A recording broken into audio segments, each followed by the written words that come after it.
Hi, I'm Spencer Ehrenfeld. Welcome to the Thanksgiving edition of the Attorney Breakfast Club video podcast. It's a very special episode because we've got our co-host here, Nori Ehrenfeld, and a very special guest, Manny Segarra. How's it going, Spencer? It's wonderful to see you back in your old digs here at the office. That's right. Good to see you. Good to see your co-host, Nori. It's great to see you guys. Happy Thanksgiving to you guys. Now, Manny, you and I have a lot in common. We're both Chicago boys practicing law in Miami. How did you end up from the Windy City here in the Magic City? Yes, born and raised north side of the Chicagoland area.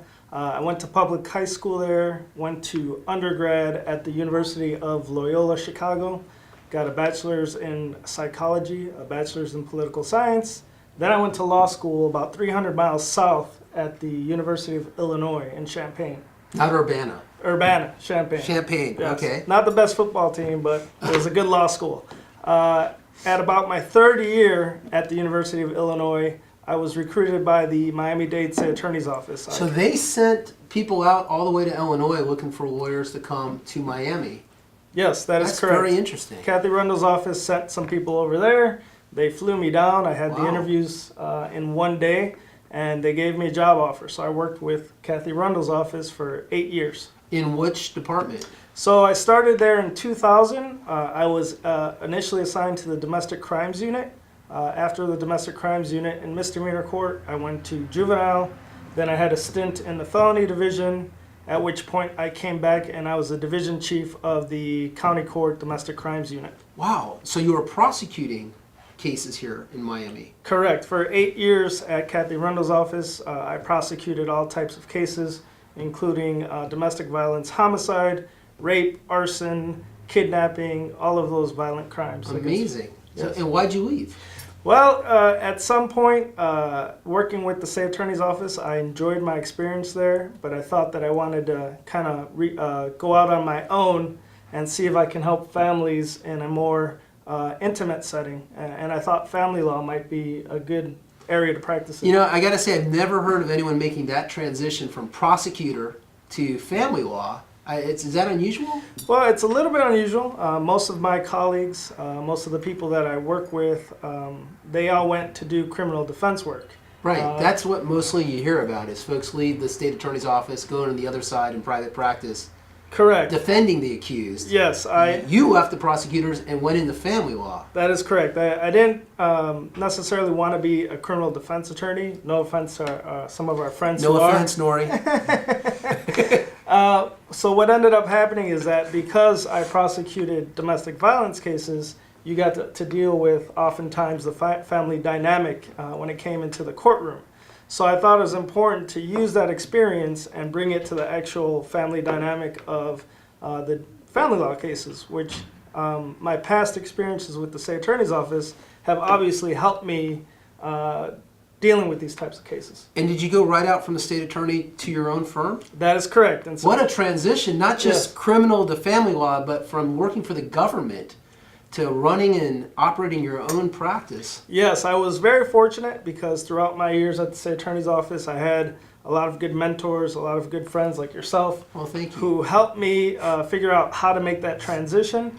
I think that given the fact that I was a supervisor at the state attorney's office, it gave me a lot of contacts. And of course, my friends and colleagues, they would all refer me to the family court cases because of my experience with dealing with the victims of abuse and domestic violence. So what kind of family cases are you currently working on? So a lot of people ask me that, Spencer, which is what does family law entail? And it entails a lot of different topics. Obviously, the biggest topic is usually like divorce or dissolution of marriage cases. Before you get to that stage, you also have premarital agreements, what the public likes to call prenups, where you try to divide all of your assets before you get married.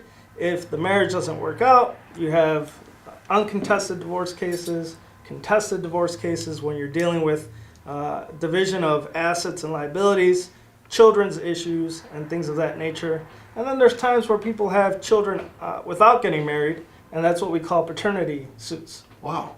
And so I know that for a brief period of time, you and I were roomies Yes. here in this office. I had forgotten that, which makes me feel old that I forgot this. You actually practiced right here at 3132 with us. Correct. Where are you working now? So we were here. We enjoyed your company And us, yours. and being able to see you more often for about a year.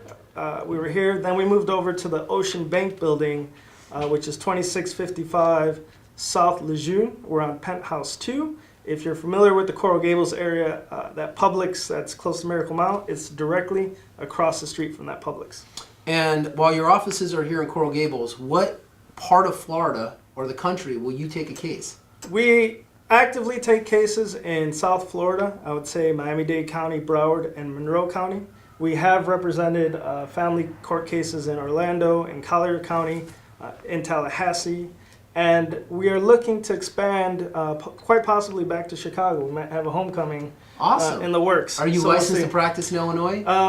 I'm not licensed at this point, but they have the ability to waive in if you've been a member of the Florida Bar for 5 years. You're kidding. I could get an Illinois license? If you're a good member in good standing. As far as I know, I'll have to check with the Florida Bar, but that'd be fantastic. We can Yes. open an office together. Back home, right? I don't know how many cruise ship cases come out of Chicago, but it'd be great to have an office near Lou Malnati's. Yes, the deep dish pizza. I don't know if Lake Michigan necessarily has any cruise ships, but there are some ways to get there. So maybe they have some riverboat. Yeah, you never Stuff. know. I also do personal injury cases, but that would be so cool. I love so. the idea. I had no idea Yes. that you could waive into Illinois. That's correct. Well, I'm glad you told me that. Now, what's the best way for people out there to reach you if they need a divorce lawyer or have a family law issue? How can they best get in touch with you? Well, it really depends on the type of case, Spencer. If you are a couple who's thinking about getting married, I would suggest to you that you think very hard about possibly getting a premarital agreement.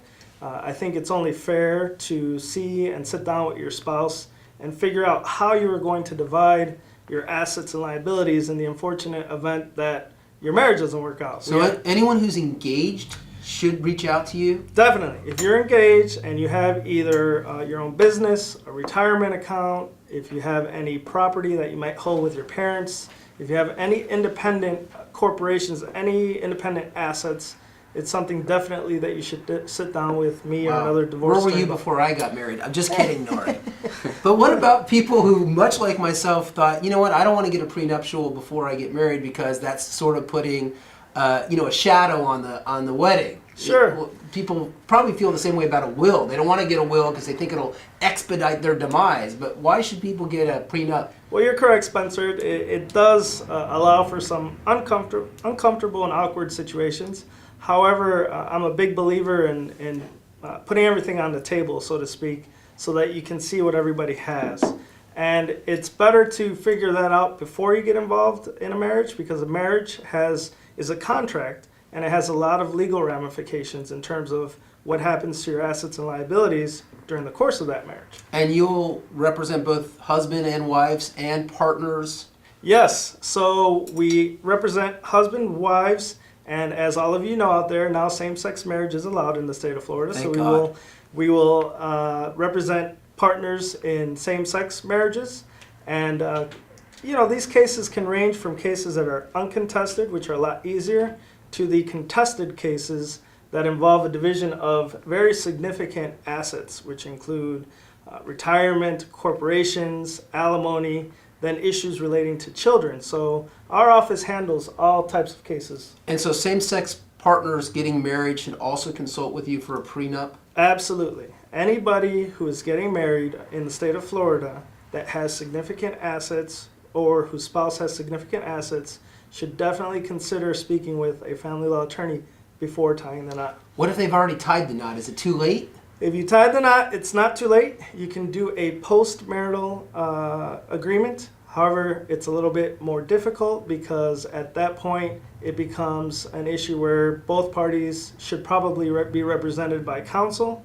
You can still divide the assets the same way, but if you're talking post-nup, after you're already married, you may be actually talking dissolution of marriage. Interesting. Yeah. Well, so what's the best way for people to reach you? The best way for people to reach us is you can go on to our website. It's www.segarralawfirm.com. We'll put a link below here. Very well. Or you can reach out to our office. It's 305 742-5042. Do you charge for initial consultations? We will waive the initial consultation for anybody who mentions this video, and we Awesome. always waive for any referral that we receive from our good friend Spencer here. And from members of the Attorney Breakfast Club. Correct. Could you share with us a little bit about what your experience at ABC has been like so far? I think it's been fabulous. I've had the pleasure of working with almost every attorney that's already a member. What's great about it is that if you have a client that has several legal needs, you can actually reach out to a friend and a colleague who you know is competent in their particular area of law. I think that's the biggest part of it, because nowadays, to me, customer service is the most important thing. And if you are the type of person who can deal with all of your customers' needs in terms of if there's legal issues involving personal injury or a criminal defense case or some sort of contractual or business startup, you want to be able to refer to somebody who's your friend and that you know is competent. One of the many things you taught me, I'm not just the founder of ABC, I'm also a member, is that you went out and took each member to lunch and you sat down with them outside the Attorney Breakfast Club venue, including myself, and got a chance to really get to know that member and forge the relationship with that member. How's that worked out for you? I think that it is imperative that we get to know our referral network as much as possible. And I think that the reason I'm comfortable referring either you a case or any of the other members of the Attorney Breakfast Club is that I've taken the time to meet them, pick their brains, assess their acumen, figure out a little bit about them personally. Right. And I think that if you can gauge, you're able to gauge that when you sit down next to someone, kind of like we're doing right now. Right. You're kind of able to gauge the essence of a person and their competence. And I think that that's important to me. I think it's been priceless because there's been family law members before you that did not enjoy the success in the group that you've enjoyed. And I think it's because you took the time to create these relationships individually, and not just so that you could refer cases, but that they can refer them to you, that you are one of our most successful members. Yes, thank you. And I really acknowledge that family law cases are very delicate. And I think that in order for yourself and all the members of ABC to be able to refer a case that is so delicate and has such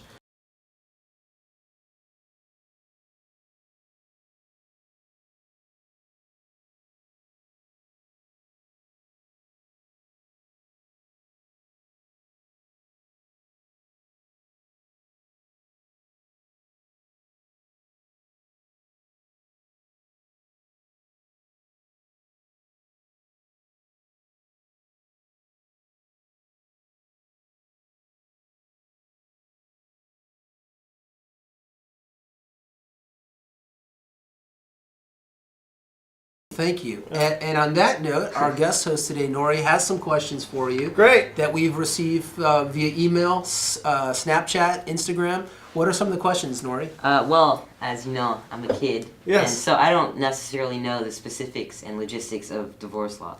However, I do have a few basic questions. One of them actually kind of concerns my own personal life because I have a sibling, and I've always been curious as to what happens with a sibling in a divorce. So who makes the decision as to where the sibling would go, and just that kind of. Okay, so just if God forbid I get divorced, you're going with me. I'm going with you. so Good question, though. No, that's a great question, and I am absolutely keenly aware of the fact that these types of cases have effects on children, especially children in middle school and high school, because it changes life as you guys know it. And I think through my experiences, I've found that one of the most difficult parts to kind of gauge with is the reaction that children have, because a lot of times the parties, the children, they're nervous that they're going to be required to testify in a court. Right.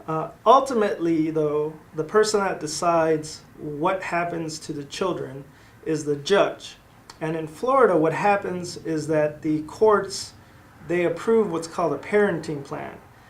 In Florida, there's no longer any word called custody or visitation. They actually changed the statute so that the words are more cooperative. So when a court establishes a parenting plan, what they try to do is they take into account the age of the child, and several different factors like the child's maturity, which parent has the best household to try to make sure that the child kind of stays in the same situation that they were before, and several different factors. So ultimately, the judge will look at that, and very rarely are children required to testify. It's very rare because everybody involved in the system, most family law attorneys, most advocates, they don't like to have the children testify. So essentially, it's based on like the optimal parent for that kid. It is based on a variety of factors. There's a particular statute that looks at everything. It looks at your schedule. It looks at which parent has the time to take care of the child. It looks at which parent has the best ability to communicate with the other parent, keep the other parent involved with the child, to foster a relationship between the two parents, and things of that nature. At some point, though, when a child gets mature at an age and knowledge that where they're mature enough, sometimes the courts like to hear what their decision is in terms of where they want to be, but it's a very case-specific situation. How long does it usually take for a divorce to be, completed? So if it's an uncontested case, meaning that both of the parties kind of agree that they don't want to fight and they have limited assets and liabilities, or they draft an agreement and a parenting plan right away, you could get divorced in 2, 3, 4 weeks, depending upon... Just in time for Christmas. Correct. Depending upon how fast we can get you to an uncontested calendar. However, there are some cases in which the parties, the parents or the husband and wife or the partners, they don't get along as well. Yeah. And at that point, a case can last 6 months to a year to 2 years. In my experiences, I've had cases, I'm divorcing somebody next week after the case being open 3 weeks, and I'm handling a case now that's been open for 1.5 years because they have companies to divide, they have bank accounts, they have alimony, all types of issues. So it really depends on the case and how complicated it is. What exactly does a divorce case look like, though? Because do the parents or the couple go to your office, and what is the procedure that usually takes place? So I'm going to assume that you mean in a case where the couple gets along, they're kind of talking to each other, they're kind of speaking to each other. So I'll invite them to my office. I will most likely be representing one of the parties who actually hired me first. Mm-hmm. And then we will sit down and we will draft, if there's children, we'll draft a parenting plan. If there's no children, we won't draft a parenting plan. And then if there's assets or liabilities, we draft a marital settlement agreement. Then I usually notarize it for the person that I'm representing, and we hand it over to the other person so that they have time to consider that. And if they want to go see an attorney, I always advise them that they should obtain counsel and review that contract with an attorney. Ultimately, if they have an attorney or they don't, once they sign that agreement, then we just have to file a petition, a financial affidavit, and then we go to court and a final hearing. If the parents have children, then they have to do a parenting course. It's like a 3-hour online course. And then the judge will call up the case, and within about a half hour or so, we'll be out of court. So it can about 2-3 weeks, depending upon the court's calendar. And my final question, how often do you get couples that go to your office and, look for a divorce and end up just going through a pretty bad fight and no longer want to separate? So the beauty of human relationships is that they're very fluid. Yeah. So I've had cases in which couples come into my office and they have some pretty visceral disagreements between each other. I have cases in which couples come into my office and they go through the range of emotions. They get angry, they get sad, they cry, they're happy. And I've actually had couples like you've insinuated where they come to my office, they start the divorce process, and then they actually end up getting back together. You never know with human nature ultimately what they're going to decide, because in matters of the heart, everything is so unpredictable. And it really depends. It's a case-by-case thing. But those are great questions, Nori. Great questions, Nori. Thank you. Well, listen, Manny, I want to thank you for coming by. I want to thank you for being part of ABC. You're a wonderful member. You're a great lawyer to refer cases to. You've been a great source of business for all the members. Happy Thanksgiving to you and your family. Same to you, my friend. Thank you so much for having me around here. I love what you've done with the place. I'm so proud of your son over here. Thank you. Thank you, sir, and thank you. All right. Great seeing you again, my To friend. learn more about Manny Segarra, his practice, and it sounds like just about everybody needs him at one time or another, click on the link below, visit his website. It's Manny Segarra, ladies and gentlemen. Thanks guys. again.